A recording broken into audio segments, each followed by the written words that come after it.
पांढरकर अनुकूल बाजू मांडणार आहे ती. आदरणीय विचारमंचावरील विचारवंत, तज्ज्ञ परीक्षक, ज्ञाते श्रोते व माझे प्रतिस्पर्धी मित्रमैत्रिणींनो, आज लाल बहादूर शास्त्री विद्यालय इथे असलेल्या विभागीय वादविवाद स्पर्धेत मी विषयाच्या अनुकूल व सत्य बाजूस म्हणजेच कृत्रिम बुद्धिमत्ता ही मानवी उन्नती फक्त तारक आणि तारकच आहे या विषयावर माझे मत मांडते. तर श्रोते हो, कालचं जग वेगळं होतं, आजचं जग वेगळं आहे. भूक तीच आहे, अन्न मात्र बदललेले आहे. तहान जुनीच आहे, पाणी मात्र निवळलेले आहे. वारा तोच आहे, दिशा मात्र बदललेली आहे. बुद्धी तीच आहे, अनुभूती मात्र आव्हानात्मक झालेली आहे. बदलत्या काळाप्रमाणे बदलणे हा मानवाचा उपजत स्वभावच ठरावा. परंतु या बदललेल्या बुद्धीच्या प्रगतीची परिमिती नेमकी कशामध्ये आहे, या बदलाचे संभाव्य धोके कोणते आहेत, या बदलाचा भविष्यकालीन आलेख व दिशा नेमकी कोणती यांसारखे प्रश्न उभे राहतात.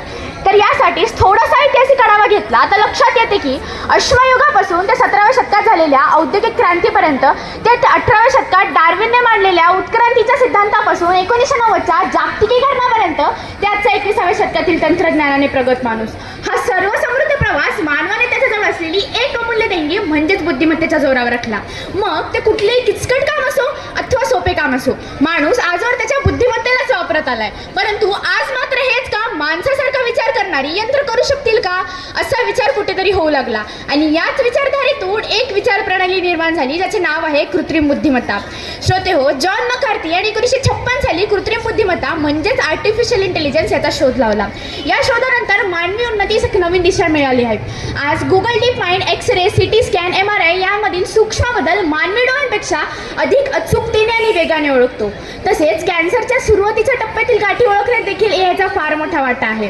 आज एआय वैद्यकीय क्षेत्रात वरदान ठरतंय, कारण ते डॉक्टरांना पर्याय नसून डॉक्टरांचे कौशल्य वाढवणारे साधन म्हणून काम करत आहे. थोडक्यात एआय मानवाला मरण नाही तर जीवनदान देत आहे. जसे प्रत्येक विद्यार्थ्याची शिकण्याची गती व पद्धत वेगळी असते, आज एआयमुळे त्याला त्याच्या सोयीनुसार व गरजेनुसार एक वैयक्तिक ट्यूटर उपलब्ध झालेला आहे. शिक्षक हे कधीही तंत्रज्ञानाने बदलले जाऊ शकत नाहीत, परंतु एआयमुळे शिक्षकांचे काम सोपे झाले आहे. यामुळे शिक्षक शारीरिक कष्टातून मुक्त होऊन आता विद्यार्थ्यांच्या वैचारिक विकासाकडे जास्त लक्ष देऊ शकतात. माझे प्रतिस्पर्धी म्हणाले की एआयमुळे विद्यार्थ्यांच्या मानसिक आरोग्यावर आणि आरोग्यावर परिणाम होतो, परंतु मला त्यांना सांगावेसे वाटते की आपण मानवाला इतर प्राण्यांपेक्षा वेगळं फक्त त्याच्या सत्सद विवेक बुद्धीमुळे संबोधतो. आणि माणूस जर त्याच्या सत्सद विवेक बुद्धीचा वापर करत असला तर तो तंत्रज्ञानाच्या आहारीत जाऊ शकत नाही आणि भविष्यामध्ये एआयला आपण मानवापेक्षा बुद्धिमानही म्हणू शकत नाहीत.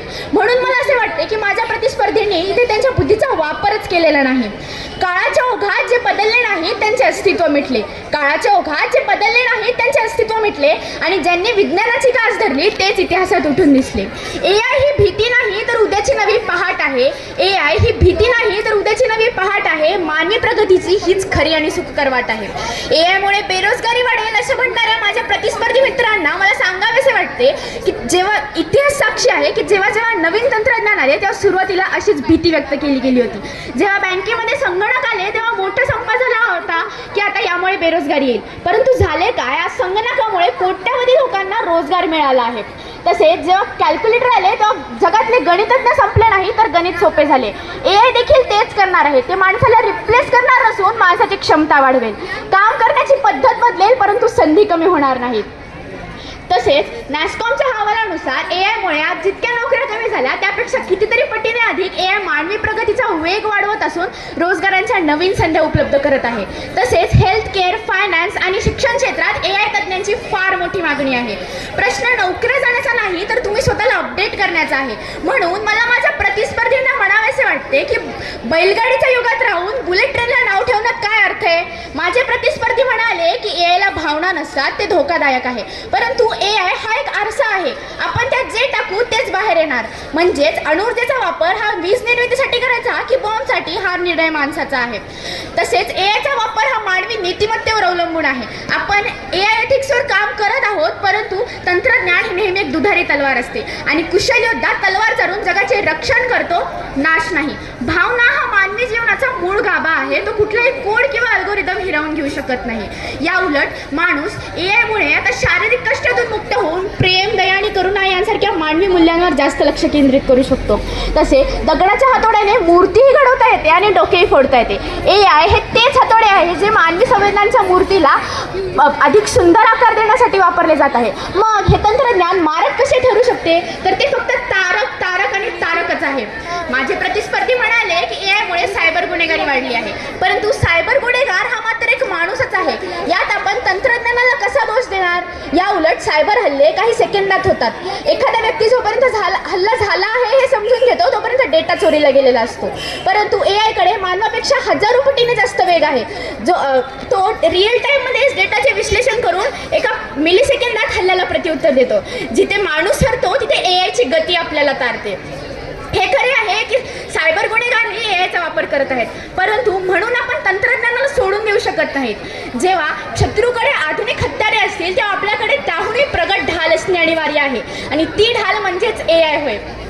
माझे प्रतिस्पर्धी कळकळीने सांगत आहेत की AI हे मानवासाठी मारक ठरणार आहे, परंतु मला त्यांना एक प्रश्न विचारायचा आहे की आजच्या भाषणासाठी तुम्ही जो डेटा शोधला, जी आकडेवारी गोळा केली, त्यासाठी तुम्ही गुगल किंवा ChatGPT यांसारख्या AI टूल्सची मदत घेतली नाही का?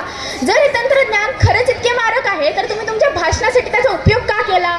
हाच तो विरोधाभास आहे जो सिद्ध करतो की आज AI शिवाय मानवी उन्नतीचा विचार करणे हे अशक्य आहे.